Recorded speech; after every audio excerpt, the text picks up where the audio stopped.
Hey guys, time వచ్చేసి 10 అవుతుందండి. So నేను వచ్చేసి కొంచెం వర్క్ ఉందని చెప్పేసి ఇట్లా బయటకు వచ్చేసాను. టిల్లు వాడు ఇంట్లో పడుకున్నాడు అని చెప్పేసి చిన్న వర్క్ ఉండి బయటకు వచ్చాను. సో వాడు నేను బయటకు వచ్చిన సౌండ్ విని లేచి అరుస్తున్నాడంట. సో ఇంటికి నుంచి కాల్ వచ్చింది. సో ఇంటికి వెళ్తున్నాను. సో వాటి విని నేను ఇంట్లో లేకుంటే ఎంత దారుణంగా అరుస్తారో చూపిస్తాను మీకు. ఓకే, ఇంటికి వెళ్దాం మనం. గైస్, మనం ఇంటికి వచ్చినాం. చూడండి వాడు వస్తున్నాడు. ఏంద్రా ఏంటి? ఓకే ఓకే ఓకే సరే, సారీ సారీ. బయటికి పోదా నేను? చెప్పు. కాదు ఇక్కడ చూడు, బయటికి పోదా? ఇంటనే కూర్చోవాలా? చెప్పు.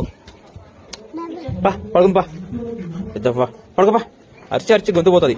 ఓకే, అర పోదు అట్లా. గుడ్ బై కదా, పడుకోపా. Good bye. Okay okay okay సరే, సారీ సారీ. బయటికి పోదా నేను?